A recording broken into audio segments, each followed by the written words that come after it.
We are finally at the ending of Goku vs. Vegeta in Dragon Ball Multiverse. This has been the event of 2023 when it comes to multiverse fights. We've been waiting for this for years, and trust me, it did not disappoint. We are finally at the ending of it. Let's see what happens next. So Goku and Vegeta are at the limit of what they can do when it comes to their Super Saiyan 0 transformations. They really can't push it any further, and now they are just basically having a street brawl. They're not using any ki, they're not moving very fast, they're just basically boxing. They're bare knuckle boxing. And this is probably the bloodiest Dragon Ball Multiverse has been since, I would say, the Majin Buu arc. They're literally trading blow for blow, punch to punch, kick to kick, until somebody gets the upper hand, which Goku quickly does by punching Vegeta straight into the gut because he left himself wide open. But this does not stop Vegeta's resolve, and they end up trading punches straight into the face. As you guys can see, they're both on the opposite side of their face.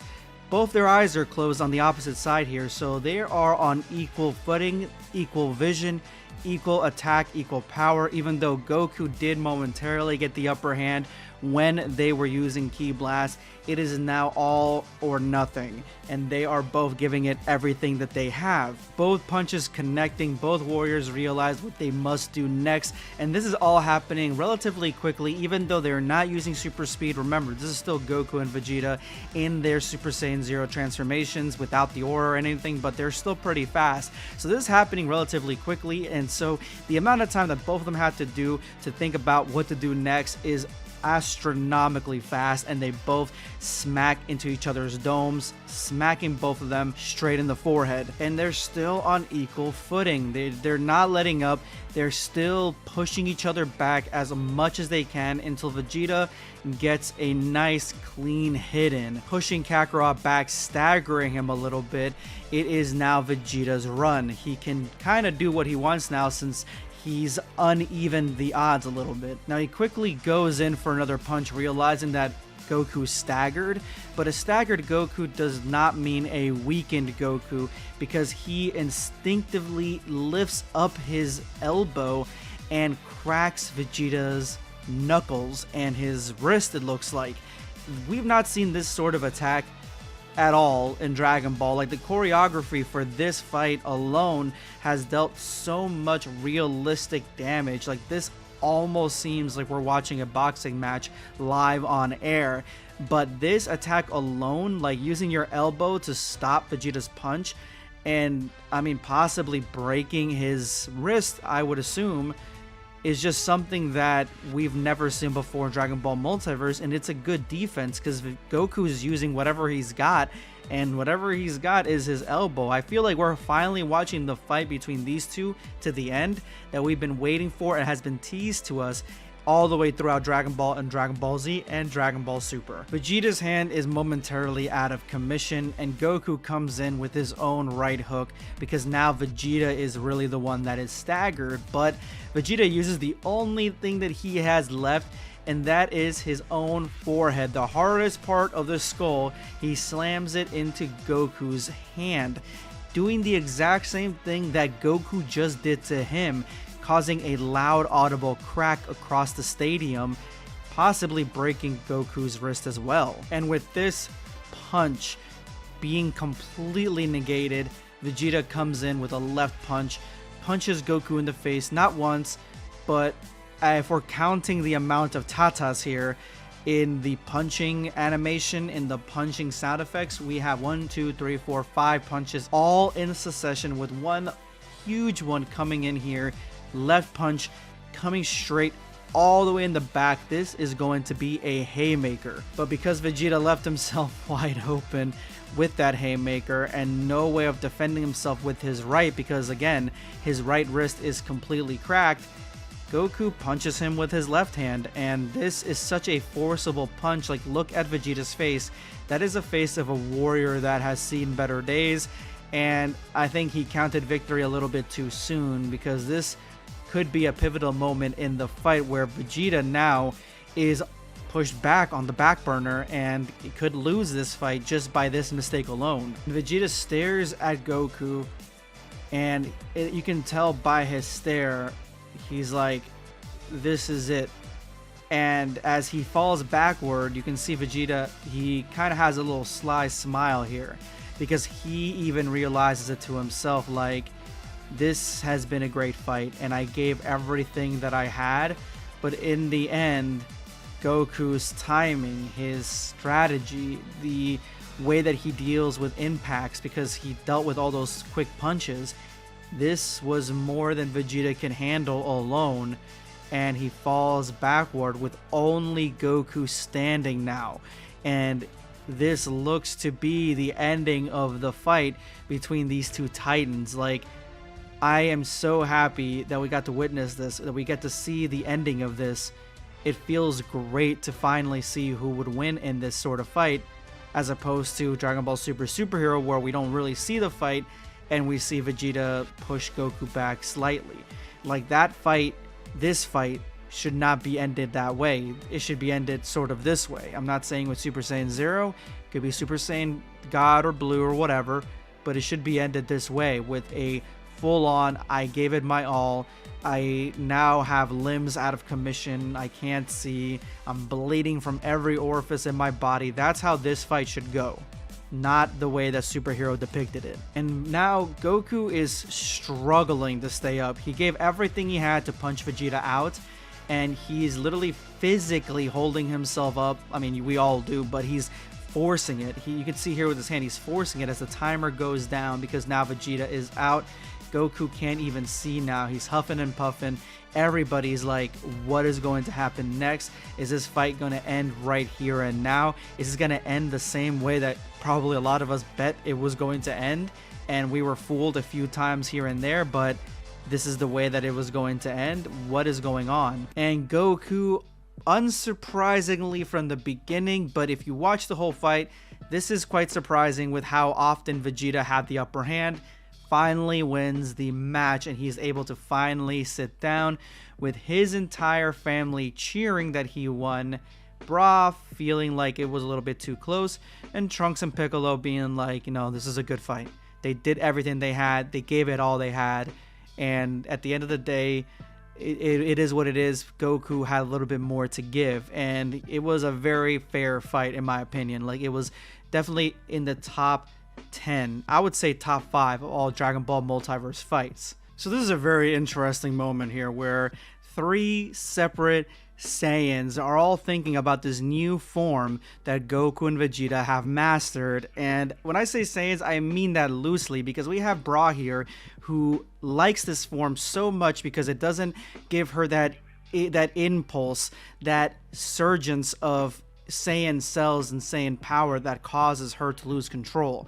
So this is something that she could possibly use to better have a hold on her own senses and not go into the semblance of a Majin Bra state, something that could harm somebody that she loves and cares for. So she's excited for that. Honestly, I wouldn't mind seeing that in Multiverse, or like say if Multiverse ended and there was like some sort of spin-off that had that, similar to the superhero spin-off that's going on right now. Then Cell says that this form does not seem very hard to master. He's got Saiyan cells in him. He could probably do it because he also likes the way that this form goes, which, I mean, Cell focusing on furthering his Saiyan forms is something that I've always wanted to see. I mean, he's got cells of all the Saiyans and Frieza, so he could actually go into gold, he can go into blue, he can do all these different things. The sky is the limit when it comes to Cell. I feel like there's just so many more things that could be told about him, and so many more stories and useful ways to have him in the plot or have him become powerful that aren't being used, and this is definitely one of them. And then Pan, who was excited to see the form originally, I think she likes it because it is a stronger version of Super Saiyan without going into Super Saiyan, which is something that she actually likes. Kakarot starts making fun of Vegeta by saying that, poor Vegeta, this version of Vegeta is thousands of times stronger than you. This must be embarrassing, but Vegeta quickly pushes that and says that, listen, your equivalent, your Goku, is way stronger than that. And not just, I'm assuming he's not just saying because he's stronger than Vegeta. He's saying because Kakarot is way weaker than even this Vegeta. So, I mean, that's a pretty good comeback because both the alternate versions of these two characters are just way stronger than them, you know, even them combined. Now, here we get to the Vegito, evil Vegito kind of arc here. This is something that has been polarizing to a lot of people because Vegito is essentially Vegeta and Goku, but that first bit that I just said, that he is Vegeta and Goku, that's the reason I don't mind it so much, because he is more Vegeta. He has the capabilities of being that dark and evil Vegeta that Vegeta once was, so I am not upset or anything like that. I like the fact that we're getting like almost like the hinting at this new villain that is Vegito, who is supposed to be the good guy, but right now he's scorned by jealousy because he's upset with these two. They didn't have opponents to face off against to make them push themselves to become stronger. They only had each other, and so now they found these new transformations that he's never seen before, he's never thought about before, and even though they're weaker than him, he can't let anybody else catch up to him because he is the prime Saiyan, essentially. So I like this arc. I like where they're going with Vegito, and I hope to see something come from it instead of just jealousy, honestly. And the Earthlings who do not like Saiyans whatsoever, I mean, they're impressed by Goku and Vegeta as well. Even Tien is like, they have huge power, great power that they're using for good, and that has enhanced them in every regard, which Yamcha takes down as a really good line. He likes that one. And 17 and 18 are like, they both hate that Goku, even though right now they couldn't do anything against him. With Yamcha, who is really trying to flirt with 18 and keeps pushing that, says the same line that Tien just said to him. He took it and now he's using it on them because he's trying to save 18 and 17 from becoming or continuing to be evil. He wants them, because he's an android too, he wants them to come to the light side. And honestly, he's been trying to flirt with 18 since he's seen her. So this to me is a really interesting interaction, and I hope that something comes from it, like 18 and 17 becoming good. Even Yamcha x 18 would be really awesome to see. Vegeta is completely out of it, but then is healed by one of the Namekian healers that are there, completely healed just like Goku, and Goku is right there hovering above him, ready to lift him up, because that's always what he does. They seem, at least in this universe, to have a really good relationship with each other, as opposed to every other universe that we've seen Goku and Vegeta when it comes to multiverse. They have not been on very good terms. So the fact that these two are literally the strongest of them two being just Goku and Vegeta, and having their strength be pushed by each other, is something that is a really good story to tell in Dragon Ball, and it's very inspiring. So Vegeta says, how do we call this transformation, or what do we call this transformation? Goku's like, why name it? It should be our normal state. And Vegeta's like, normal Super Saiyan then? Like, what are you talking about? And Goku's like, if you want, hey, your shots are more precise than before, no? And Vegeta says, I aim to kill. The effect is more crushing. So Vegeta's naming it normal Super Saiyan. I like Super Saiyan 0, but I mean, if you want to call it normal Super Saiyan, that's up to you. Goku says, you suffered me with that blow to the neck. And Vegeta says, your aerial defense sucks. You need to work on it. Goku says, and you still don't properly protect your legs. Non-vital. Don't bother protecting them. Nah, you cannot skip leg day, Vegeta, 100%. Goku says, yeah, but you accumulate damage. Irrelevant. There's damage and there's damage. I don't know what that means. Maybe he's talking about there's just damage that's not good, there's damage that is good. Goku says, how much damage does it take to get you to move? And he says, like, your kick to the ribs, I felt that one. Oh, I was sure you'd see it coming. I thought I made a terrible mistake. I did see it. Nothing I could do to evade it. It was perfect. Nothing ever's perfect. When are we fighting again?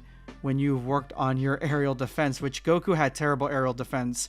Like, Vegeta was dominating the skies in this one. So, and look at them, they're fist bumping. Like, this is just such a good ending to this fight, and just gives me such a huge love for Goku and Vegeta, and having them be friends like this instead of like antagonistic, having them be rivals like this is just such a great way to go with their characters. So we get this meme character saying their fight wasn't too good, but why were they in slow motion with the state I've mastered when I was 5?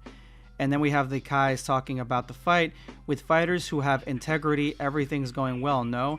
Gassed, and Z have never caused problems. The tournament will end without any more hiccups, I'm sure. Z, it's the Z I know. Even if I need to break every rule in this tournament, I must absolutely destroy him forever. And we see Z right here. Ah, there you are. I've been calling for an hour now. He's due now. Sure. Your egg is surprisingly transparent. It's not an egg. So we have a new warrior that literally is going to be born at the tournament. And we're going to see where this goes. We've been seeing this pregnancy for about 10 years now. So I'm really curious to see what's going to happen next and who is going to come out of her belly. And if they're going to be like massive, they're going to be like a, transform into an adult, or they're going to be a kid. What's going to happen? Are they going to age rapidly? It looks like Dragon Ball Multiverse isn't even close to being done yet. But this is the end of this arc, the Goku versus Vegeta. Let me know what you guys thought of the entire fight. This is going to be Blackscape signing off. Take care, guys. Subscribe for more content.